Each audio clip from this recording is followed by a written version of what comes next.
में आपका स्वागत। मैं राहुल ओझा आपके साथ। पिछले हफ्ते केंद्रीय जांच एजेंसी ईडी ने ताबड़तोड़ 24 ठिकानों पर एक साथ छापेमारी की थी और इस छापेमारी के बाद से ईडी की कार्रवाई पर सियासत गरमाई है और आज इसी विशेष कार्यक्रम में हम इस पूरे मसले का पड़ताल करेंगे। चलिए शुरू करते हैं।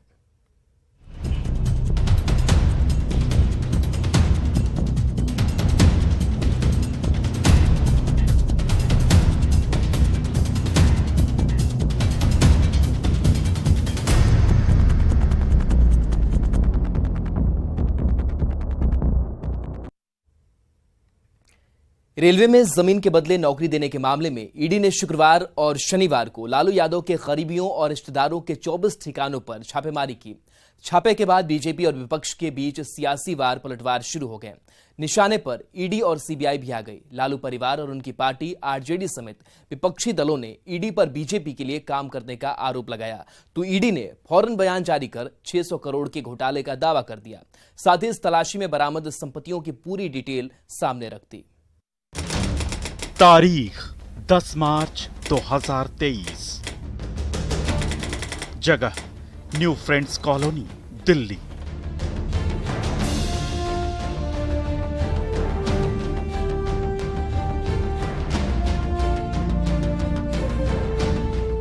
ये दिल्ली के सबसे पॉश इलाकों में एक माना जाता है।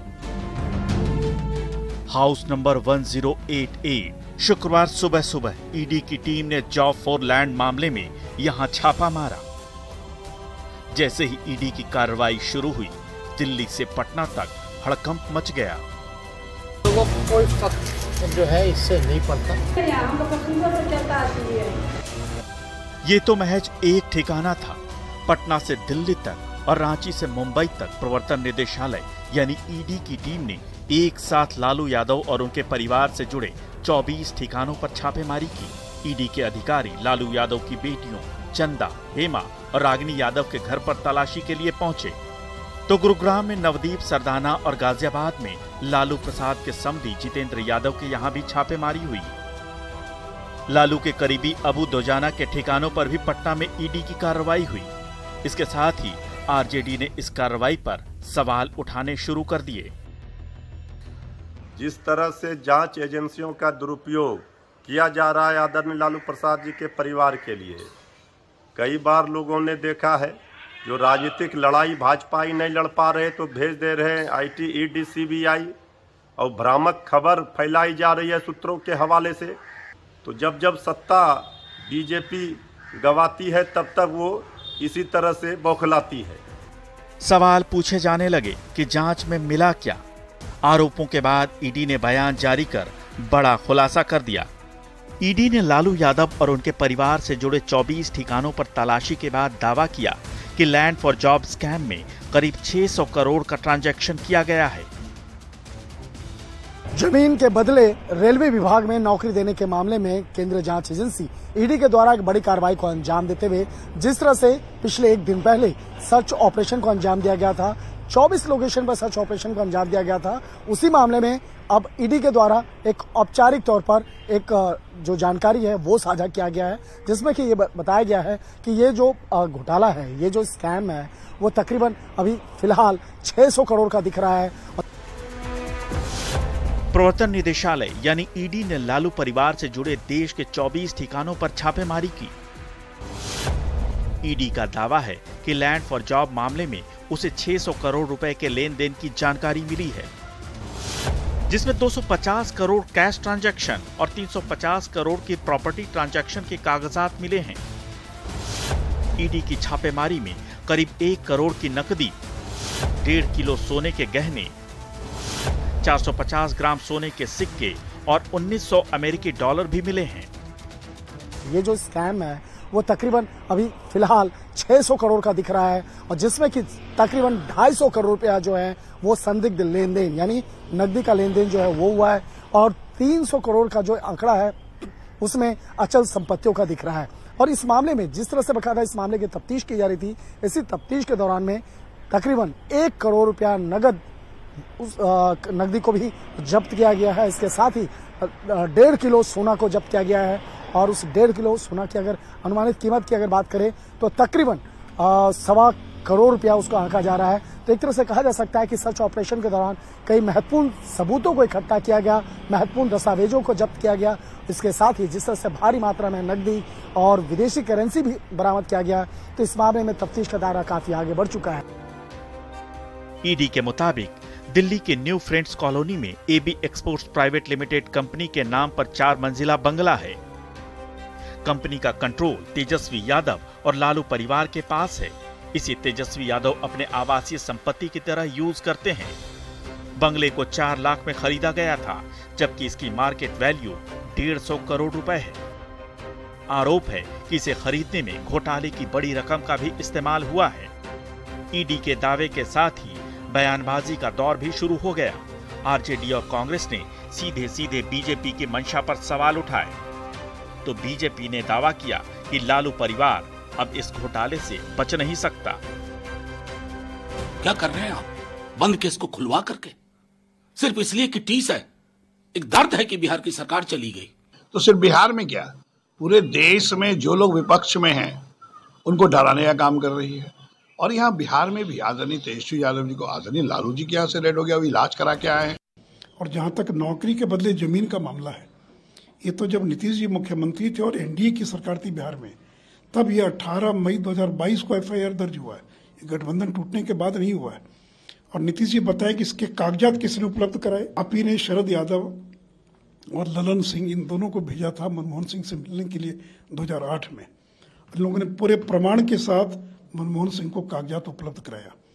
और अब कोई लालू परिवार को बचा नहीं पाएगा, इतने पुख्ता प्रमाण सीबीआई और ईडी के पास मौजूद है। पहले ईडी की छापेमारी, फिर बीजेपी का हमला। आरजेडी ने सवाल उठाए तो ईडी ने 600 करोड़ के घोटाले का दावा कर दिया। सवालों में घिरे तेजस्वी यादव को आखिरकार सफाई देनी पड़ी। उन्होंने ट्वीट कर इस मामले पर अपनी प्रतिक्रिया दी।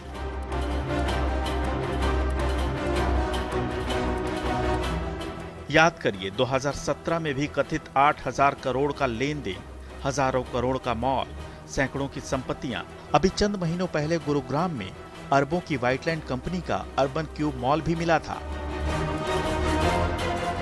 भाजपाई अब कथित 600 करोड़ का नया हिसाब लाने से पहले अपने सूत्रों को पुराने का तो हिसाब दे देते। इसी मामले में पिछले साल मई और अगस्त महीने में भी लालू परिवार के दिल्ली और गुरुग्राम सहित कई ठिकानों पर छापेमारी हुई थी। तब दावा किया गया था कि गुरुग्राम में बन रहा एक मॉल तेजस्वी यादव का है, लेकिन बाद में उस मॉल से तेजस्वी यादव का कोई संबंध नहीं निकला। इसी का हवाला देते हुए तेजस्वी यादव ने इस बार भी दावा किया है कि इस मामले में भी ईडी के दावे खोखले साबित होंगे। Bureau report, news 18।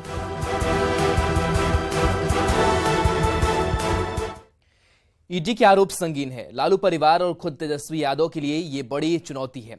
बीजेपी सवाल तेजस्वी और सीएम नीतीश कुमार से भी पूछ रही है। खासकर भ्रष्टाचार पर नीतीश कुमार की जीरो टॉलरेंस की नीति पर बीजेपी उन्हें घेर रही है। हवाला 2017 का दिया जा रहा है। इस बीच बीजेपी ये भी आरोप लगा रही है कि लालू परिवार के ठिकानों पर ईडी की रेड से मुख्यमंत्री नीतीश कुमार सबसे ज्यादा खुश हैं। सवाल है कि आखिर बीजेपी ऐसा क्यों कह रही है।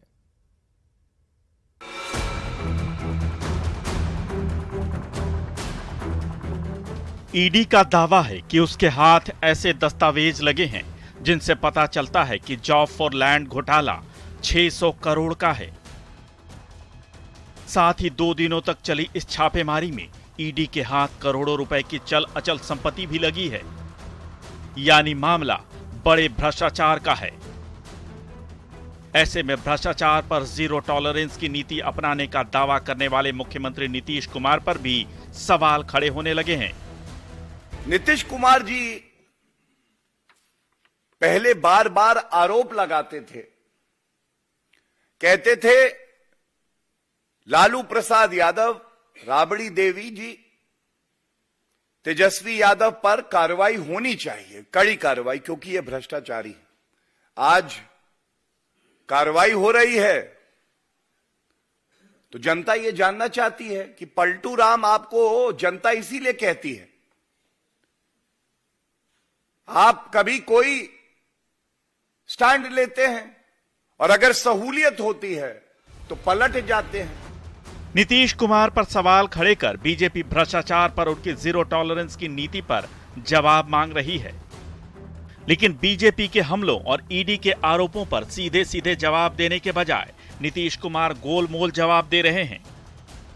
वो अब क्या कर रहा है तो न जाने, ये सब तो पहले भी किया है, तो कोई इशू है, मेरी समझ से कोई खास क्या आपको लगता है ये मिसयूज है सीबीआई और ईडी का? अब आप बताइए ना, तो हम आपको बता दिए 17 में हुआ तब फिर क्या हुआ, अब 5 साल के बाद फिर हो रहा है, और सब कुछ हो गया तो क्या हुआ। दरअसल नीतीश कुमार ने 2017 में लालू यादव और उनके परिवार के साथ खुद तेजस्वी यादव पर लगे भ्रष्टाचार के आरोपों के बाद उनसे किनारा कर लिया था और बीजेपी के साथ मिलकर सरकार बनाई थी। इस बार भी बीजेपी उसी का हवाला देकर नीतीश कुमार को घेर रही है, लेकिन बीजेपी के निशाने पर नीतीश कुमार एक और कारण से भी हैं। बीजेपी का आरोप है कि ईडी की इस कार्रवाई से मुख्यमंत्री नीतीश कुमार सबसे ज्यादा खुश हैं। जो राजद दबाव बना रहा था कि आप त्यागपत्र दीजिए, आप केंद्र की राजनीति कीजिए और तेजस्वी को सत्ता सौंप दीजिए, तो वो दबाव खत्म हो जाएगा। और वो तो चाहते हैं कि तेजस्वी जेल चला जाए। कहा ना कि सबसे ज्यादा खुश वही है। सुशील मोदी का दावा है कि आरजेडी और लालू परिवार की तरफ से तेजस्वी यादव को सीएम की कुर्सी सौंपने का दबाव बढ़ रहा था। आए दिन आरजेडी के नेता भी ऐसे बयान दे रहे थे जिससे नीतीश कुमार खुद को असमंजस में पा रहे थे। ऐसे में सवाल है कि क्या इस रेड से वाकई नीतीश कुमार पर से आरजेडी का दबाव कम होगा और नीतीश कुमार खुश होंगे। लेकिन जब महागठबंधन की सरकार चल रही है और उस महागठबंधन में आरजेडी एक मजबूती के साथ इनको मुख्यमंत्री के तौर पर समर्थन दे रही है, तो ये कैसे अपने खुशी जाहिर करेंगे? सैद्धांतिक तौर पर कहें या नैतिक तौर पर कहें, ये कहीं से भी खुश नहीं होंगे कि जिनकी वजह से हम बतौर मुख्यमंत्री की जिम्मेवारी संभाल रहे हैं, उनके ऊपर सीबीआई और ईडी का शिकंजा कसते जा रहा है। इसलिए जो चीज़ें स्पष्टतः समझ में आती है, वो समझ में आती है कि जो लोग भी समर्थक होते हैं, हर पार्टी चाहती है कि उनकी मजबूती बनी रहे और कहीं से भी उन पर किसी भी तरह का शिकंजा न कसा जाए, जबकि विरोधी पार्टी के प्रति उनके मन में होता है कि विरोधी पार्टी कमज़ोर हो। तो चूंकि आरजेडी और आरजेडी में बतौर डिप्टी सीएम का समर्थन प्राप्त है नीतीश कुमार जी को, इसलिए खुशी की बात तो हमें समझ में नहीं आती है। बिहार की सियासत में इन दिनों इस बात की चर्चा आम थी कि आरजेडी तेजस्वी यादव को जल्द से जल्द सीएम की कुर्सी सौंपने का दबाव बना रही है। ऐसे में जानकार इस बात की पूरी संभावना जता रहे हैं कि पहले से ही कई मामलों में घिरा लालू परिवार अब बैकफुट पर होगा। ईडी उद्भेदन कर रही है कि इतने करोड़ की राशि का आकलन किया गया है संपत्ति का, जो अवैध तरीके से है। अब उसको क्या कोर्ट किस नज़रिए से देखती है, ये सब कुछ निर्भर करता है कोर्ट पर। लेकिन कोर्ट के फैसला अगर इनके विरुद्ध जाता है, स्वाभाविक है कि जो लालू परिवार जी का जो एक सपना है कि कल तेजस्वी जी बिहार के मुख्यमंत्री बने, या तेजस्वी जी का भी सपना है कि हम बतौर मुख्यमंत्री की जिम्मेवारी लें, तो रास्ता तो कठिन हो जाएगा, दूरी बढ़ जाएगी। आरजेडी का आरोप है कि बिहार में सत्ता जाने के बाद बीजेपी केंद्रीय जांच एजेंसियों के जरिए बदले की कार्रवाई कर रही है, लेकिन आए दिन जांच एजेंसियां सबूत मिलने के दावे भी कर रही हैं। इसके अलावा ये बात भी सच है कि जॉब फॉर लैंड मामले में जिन लोगों को नौकरियां मिली, उनमें 50% से ज्यादा लोग लालू यादव के परिवार वालों के निर्वाचन क्षेत्रों से थे। ऐसे में आरोपों से इनकार करना तो आसान है, लेकिन अदालत में सबूतों से बच जाना लालू परिवार के लिए बड़ी चुनौती होगी। Bureau report, news 18।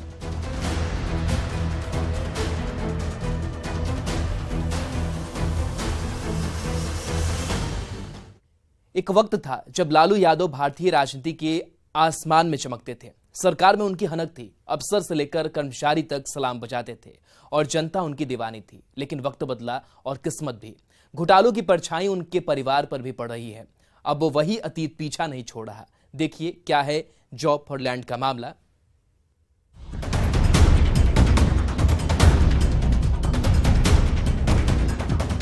ये वो दौर था जब लालू की हनक थी। लालू जहां जाते भीड़ उनके लिए दीवानी हो जाती। सरकार से लेकर अफसरशाही तक में उनका खौफ था। उस दौर में लालू अपने राजनीतिक करियर के शिखर पर थे। सरकार तो थी संयुक्त प्रगतिशील गठबंधन की, लेकिन लालू की हनक अलग ही थी। पहले चारा घोटाला, फिर IRCTC घोटाला और उसके बाद रेलवे में नौकरी के बदले जमीन का घोटाला। एक के बाद एक घोटालों ने लालू का करियर तबाह कर दिया। भले ही आज RJD साजिश का आरोप लगा रही है, लेकिन जानकार इसे खारिज करते हैं। CBI एक ऑटोनोमस बॉडी है, एक कॉन्स्टिट्यूशनल बॉडी है, और अगर कोई केस इन पर है, केस की जांच चल रही है, तो CBI कब रेड करेगी, उससे चुनाव के पहले रेड करेगी, चुनाव के बाद रेड करेगी, उससे कौन सी पार्टी प्रभावित होगी, कौन सी पार्टी नहीं प्रभावित होगी, इससे CBI को कोई लेना देना नहीं होता है। टाइमिंग को लेकर के लोग सवाल उठा सकते हैं। सवाल उठाने का जो स्थितियां भी बन रही हैं कि हाँ, इधर दोनों की नज़दीकियां बढ़ रही थी। कई बिंदुओं पर बीजेपी जातीय जनगणना के इशू को लेकर के या और भी विषय पर जो बीजेपी का स्टैंड अलग था और JDU और RJD एक जगह दिख रहे थे। आरोप है कि साल 2004 से 9 के बीच जब लालू यादव UPA 1 की सरकार में रेल मंत्री थे, तब लोगों को गलत तरीके से नौकरी दिलाई गई। नौकरी देने के एवज में लालू यादव ने गरीब लोगों से जमीनें लिखवा ली। दायर शिकायत पत्र में कहा गया है कि लालू यादव ने नौकरी के बदले प्राइम लोकेशन पर जमीनें ली थी। तभी से CBI पूरे मामले की जांच में लगी हुई है। शुरुआती जांच में सबूत मिलने और कोर्ट से अनुमति मिलते ही छापेमारी की कार्रवाई शुरू की गई। बिहार के पूर्व उप मुख्यमंत्री और राज्यसभा सांसद सुशील कुमार मोदी ने लालू यादव को बिहार में भ्रष्टाचार का प्रतीक करार दिया है। कोई नया मामला नहीं है। शिवानंद तिवारी जो राष्ट्रीय जनता दल के राष्ट्रीय उपाध्यक्ष हैं और श्री ललन सिंह जो JDU के अध्यक्ष हैं, इन लोगों ने 2008 में ही तत्कालीन प्रधानमंत्री श्री मनमोहन सिंह से मिलकर ज्ञापन दिया था और कुछ नाम भी बताए थे कि ये वो लोग हैं जिनको कि लालू यादव ने रेल मंत्री के नाते नौकरी दी और इसके बदले में उन्होंने जमीन लिखवा लिया।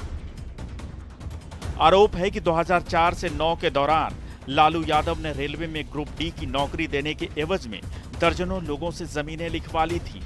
इस मामले को लेकर शिवानंद तिवारी, जो इस वक्त RJD के वरिष्ठ नेता हैं, और JDU के राष्ट्रीय अध्यक्ष ललन सिंह तत्कालीन प्रधानमंत्री मनमोहन सिंह से मिलने पहुंचे थे। दोनों ने ज्ञापन देकर कहा था कि लालू यादव किस तरह से रेलवे में नौकरी के बदले जमीनें लिखवा रहे हैं। जमीन लिखवा लिया। फिर 2017 में मैंने जब लालू लीला पुस्तक प्रकाशित की और जब मैंने मामला उजागर किया प्रेस कॉन्फ्रेंस के माध्यम से, तो मैंने दस्तावेज दिया। ललन चौधरी, हृदयानंद चौधरी, एक ललन चौधरी हैं जो काम करते हैं विधान परिषद में, और एक हृदयानंद चौधरी जो रेलवे के खलासी हैं। इन लोगों ने करोड़ों की जमीन और मकान गिफ्ट कर दिया राबड़ी देवी और हेमा यादव को। इनके पास ये जमीन कहां से आई, वो फोर्थ। सुशील मोदी के मुताबिक जमीन सीधे लालू यादव के नाम पर नहीं लिखवाई जाती थी, बल्कि किसी और के नाम पर रजिस्ट्री होती थी। 5-6 सालों के बाद उस जमीन को गिफ्ट करवा लिया जाता था। पहले उन्होंने ग्रुप D की नौकरी दे दी, जमीन की रजिस्ट्री किसी तीसरे आदमी के नाम पर करवा दी, फिर अपने नाम पर उसे गिफ्ट करवा लिया। आरोपों के मुताबिक इस मामले में लालू यादव का मोडस ऑपरेंडी यही था। सुशील कुमार मोदी के मुताबिक हृदयानंद चौधरी और ललन चौधरी नाम के 2 शख्स बिहार विधान परिषद में चतुर्थ श्रेणी के कर्मचारी हैं। आरोप है कि उन्होंने लाखों रुपए की जमीन राबड़ी देवी को दान में दे दी। सवाल उठता है कि रेलवे और विधान परिषद के चतुर्थ श्रेणी के कर्मचारियों के पास करोड़ों की संपत्ति कहां से आ गई और कैसे उन्होंने इसे यूं ही गिफ्ट कर दिया। सिर्फ नौकरी देने के ही एवज में लालू परिवार पर जमीन लेने के आरोप नहीं है, बल्कि पार्टी का टिकट देने के लिए भी जमीन लेने के इल्जाम हैं। लालू यादव पर पार्टी से टिकट देने के बदले जमीन लिखवाने का आरोप पुराना है। JDU के मौजूदा राष्ट्रीय अध्यक्ष ललन सिंह ने 2019 लोकसभा चुनाव के वक्त आरोप लगाया था कि लालू परिवार ने पार्टी का टिकट देने के एवज में कई उम्मीदवारों से जमीन लिखवा ली थी। लालू परिवार के करप्शन का चिट्ठा खोलने में सुशील मोदी एक्सपर्ट माने जाते हैं। वो तथ्यों के साथ लालू परिवार के जमीन जायदाद का हिसाब रखते हैं। सुशील मोदी ने यह भी आरोप लगाया था कि आरजेडी नेता कांति सिंह ने 6 जनवरी 2005 को तेजस्वी यादव को करीब 10 डिसमिल जमीन गिफ्ट कर दी थी। तब तेजस्वी यादव बालिग भी नहीं हुए थे। जमीन दान किए जाने के बाद लालू ने कांति सिंह के पति केशव प्रसाद सिंह को चुनाव का टिकट दिया था। एम्प्लॉई है तो मोडस ऑपरेंडी ये था कि जिन लोगों को नौकरी मिली अपने नाम से जमीन लिखवा नहीं सकते थे, तो लाभार्थी को कहा कि तुम किसी वाई के नाम से जमीन रजिस्ट्री कर दो, और फिर कुछ वर्षों के बाद वाई को कहा कि तुम एक्स के नाम से जमीन ट्रांसफर कर दो, और फिर एक्स ने गिफ्ट कर दिया। तो 10 साल के बाद जमीन घूम कर आ गई।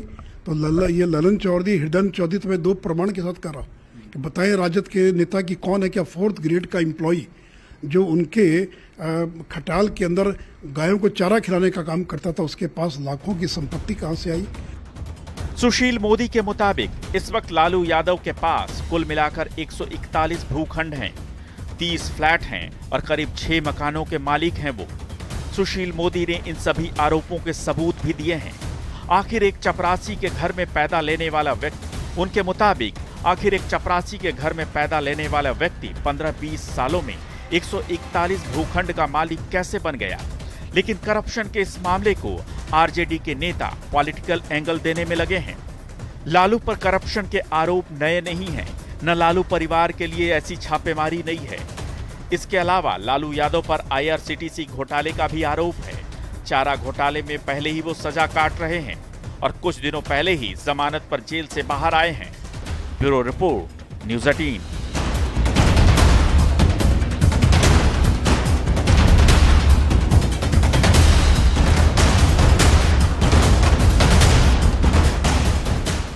और आज के विशेष में इतना ही। बने रहिए न्यूज़ 18 बिहार झारखंड के साथ। नमस्कार।